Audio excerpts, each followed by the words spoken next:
hell went on with the preacher's daughters? We don't give a damn.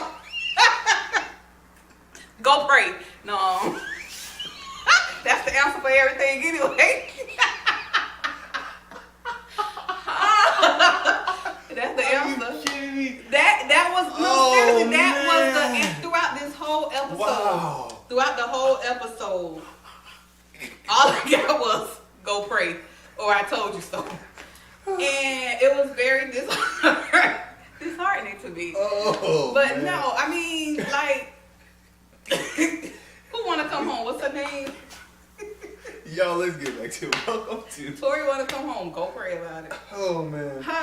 Let's get into it. Tori looks like she is on some kind of drugs. She does. I'm sorry.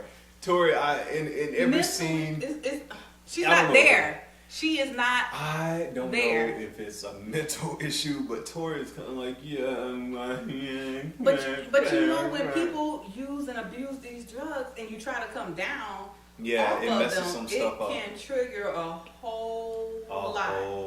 And we don't think about that. We think, okay, it's just a little what you want to call it, social drug, whatever. Exactly.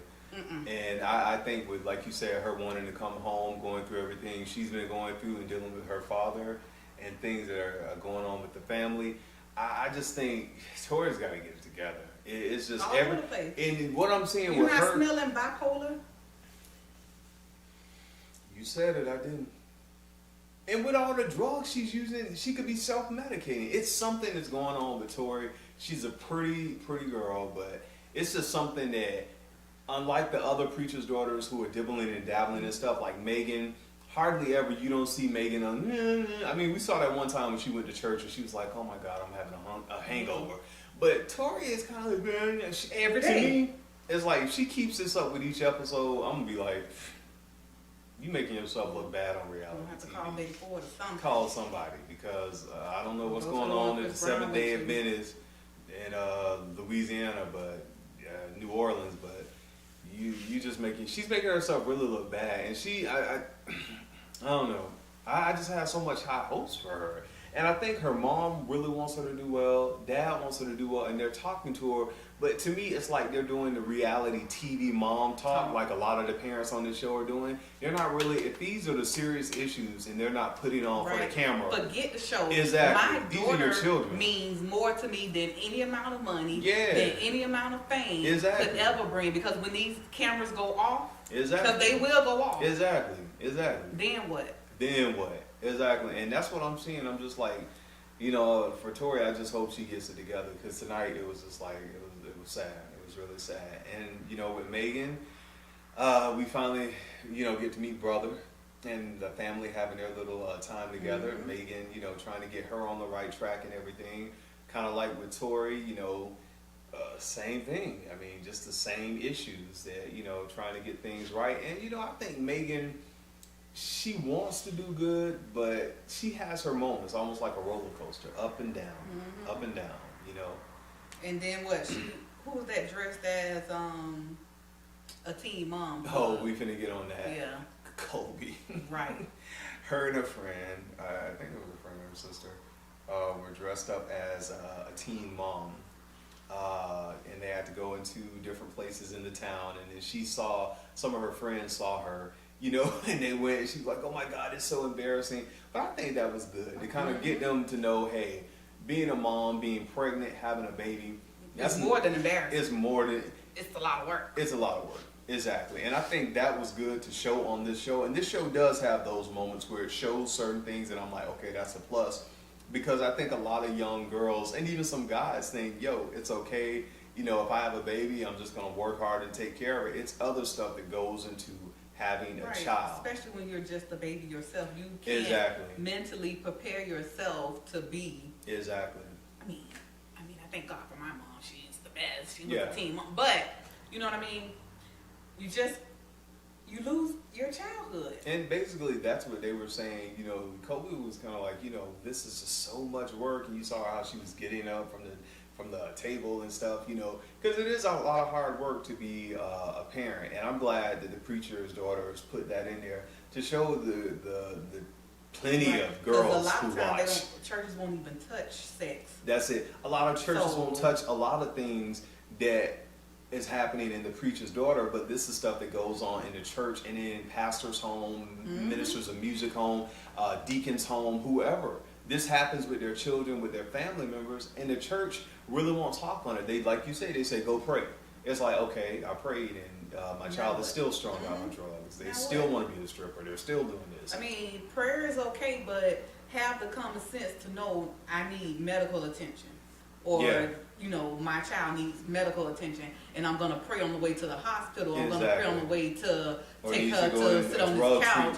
But nonetheless, I'm going to do it. Exactly. In the midst of me praying, I'm going to work as well. Exactly. Or my child needs a psychiatric evaluation, and, you know, this is what I got to do as a parent. And I'm praying and trusting God that whoever they work with is going to be able to help them. And I think that churches across, and some of them are doing it, need to address more of this. Because not every breakdown will be a breakthrough. It could just be it. Exactly. So sometimes you need to break through before there is a breakdown. Exactly. We can reverse this. We can prevent certain things from happening. Exactly. That is so true. That is so true. And let's get on the last kid tonight, Taylor Coleman. Taylor always has. I was on her side too. She always has an interesting storyline or whatever. Her scenes tonight were really good, and I could see her kind of coming into her own as an adult. Still kind of a little smart with her dad and stuff, but sometimes I think he sometimes is being a reality TV dad and not trying to be her dad.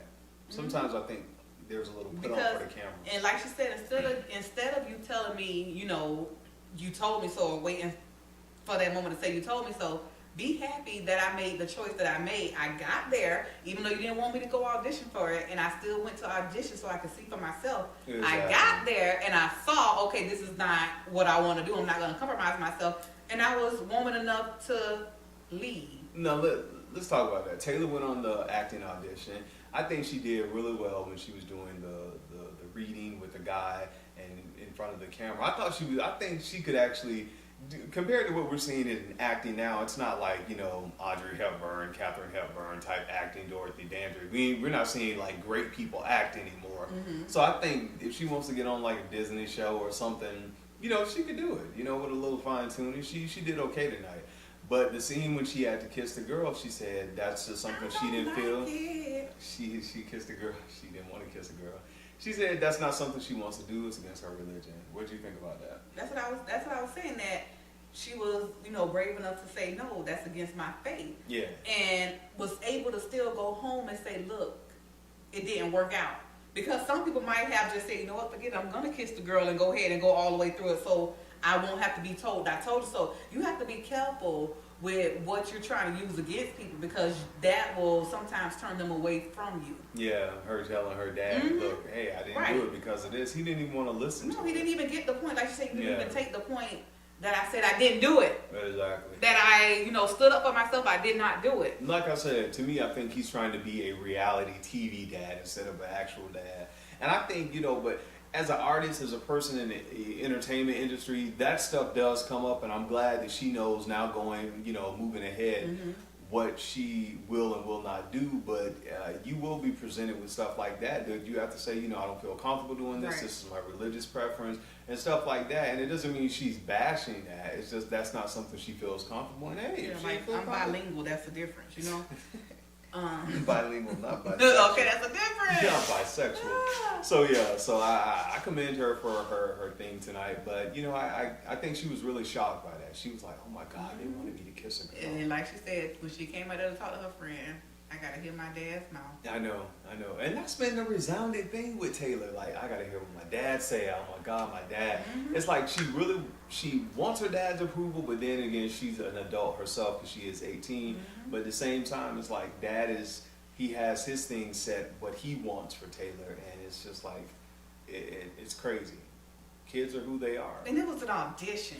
Because he comes from a wise man said you can learn from, you know, someone else's mistake. It was an audition. And I hate when I don't know if he was, whatever he was doing, when people start quoting like quotes at you and scriptures when you make a mistake. It's like, yo, just talk to me. I don't need you to quote 10,000 scriptures to me. It's like, come on, I'm here for you, not that. And I left out still with my self-respect and my dignity because I didn't do what I didn't want to do.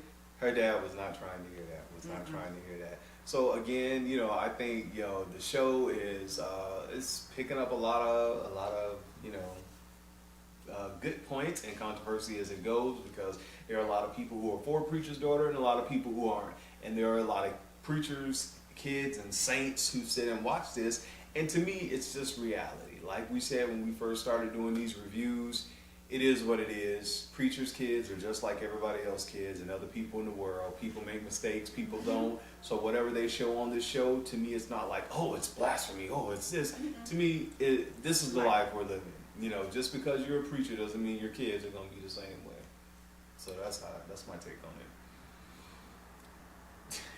it. Until next time, I'm your guy Dawson. And I'm Denise. Stay tuned for next week. Practice what you preach. Yeah, practice what you Telling preach. me that. Peace.